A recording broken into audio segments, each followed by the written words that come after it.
வணக்கம், welcome to சாக்கித்ராம் channel. இன்றைக்கி நம்ம வீடியோவில் பாலக் பப்பு எப்படி செய்கிறதுங்கிறத பார்க்க போகிறோம். அதுக்கு தேவையான பொருட்கள்: பாலக்கீரை 2 கட்டை கட் பண்ணி எடுத்து வச்சுருக்கேன், பயத்தம்பருப்பு 1/2 கப் ஊற வச்சு எடுத்து வச்சுருக்கேன், கொஞ்சமாக மஞ்சப்பொடி போட்டு வச்சுருக்கேன். அரைக்கிறதுக்கு தேவையான பொருள்: ஒரு 3 வத்த மிளகா, 1 ஸ்பூன் ஜீரகம், கொஞ்சமாக தேங்காய். இதை நல்லா அரைச்சி பேஸ்ட்டாக எடுத்து வச்சுக்க போகிறோம். அதுக்கப்புறமா ஒரு கனமான ப்ரெஷர் குக்கர் எடுத்திருக்கேன். அதில் ஒரு கரண்டி எண்ணெய் சேர்த்துக்கலாம். தாளிக்கிறதுக்கு 1 டீஸ்பூன் கடுகு ஆட் பண்ணிக்கலாம், கொஞ்சமாக உளுத்தம்பருப்பு ஆட் பண்ணிக்கலாம், கொஞ்சம் கடலைப்பருப்பு, கொஞ்சம் ஜீரகம். இது எல்லாம் நல்லா பொரிஞ்சு வரட்டும். அதுக்கப்புறமா பாலக்கீரையை நல்லா அலம்பிட்டு கட் பண்ணியிருக்கேன், அதையும் இதில் சேர்த்துக்க போகிறோம். இதை ஒரு 2 நிமிஷம் இதில் வதக்கிக்கலாம்.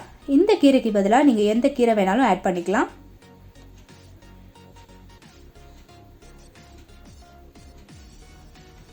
ரெண்டு நிமிஷம் வதக்குனதுக்கு அப்புறமா பயத்தம்பருப்பு ஊற வச்சுருக்கோம் இல்லையா, அதையும் இதில் ஆட் பண்ணிக்க போகிறோம். ஒரு அரை மணி நேரம் இந்த பருப்பு ஊறுனா போகிறோம். இப்போது இதை நல்லா வதக்குனதுக்கு அப்புறமா மஞ்சத்தூள் 1/2 டீஸ்பூன் ஆட் பண்ணிக்கிறேன், சில்லி பவுடர் 1/2 டீஸ்பூன் ஆட் பண்ணிக்கிறேன், சாம்பார் பவுடர் 1/2 டீஸ்பூன் ஆட் பண்ணிக்கிறேன், தனியா பவுடர் 1/2 டீஸ்பூன் ஆட் பண்ணிக்கிறேன், டேஸ்ட்டுக்கு கல் உப்பு ஆட் பண்ணிக்கிறேன். அப்புறம் இது வேகிறதுக்கு தேவையான அளவு தண்ணி ஊற்றிக்கலாம். இது முழுகிற அளவுக்கு இருந்தால் போதும், தண்ணி நிறைய ஆட் பண்ண வேண்டாம். இப்போ நல்லா இது கொதி வந்ததுக்கு அப்புறமா ப்ரெஷர் குக் பண்ணி எடுத்துட போகிறோம். 2 விசில் வந்ததுக்கு அப்புறமா எடுத்துடலாம். இப்போது இந்த கீரை நல்லா வெந்தாச்சு பருப்போடு சேர்ந்து.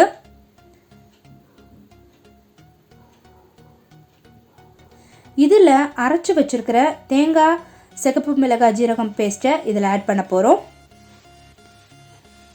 இதை நல்லா கலக்கி விட்டுட்டு நல்லா பச்சை வாசனை போகிற வரைக்கும் கொதிக்கட்டும். அவ்வளவுதான், நம்மளோட பாலக் பப்பு ரெடி ஆகிடுச்சு. டேஸ்ட்டுக்கு நெய் ஆட் பண்ணிக்கலாம். இது வேண்டான்னா நீங்கள் ஸ்கிப் பண்ணிடலாம். அவ்வளவுதான், நம்மளோட சூப்பரான பாலக் பப்பு தயார். இந்த ரெசிபியை நீங்களும் வீட்டில் செஞ்சு பார்த்துட்டு உங்களோட கமெண்ட்ஸை மறக்காமல் பதிவு பண்ணுங்கள். இன்னொரு வீடியோவில் சந்திப்போம். தேங்க்ஸ் ஃபார் வாட்சிங்.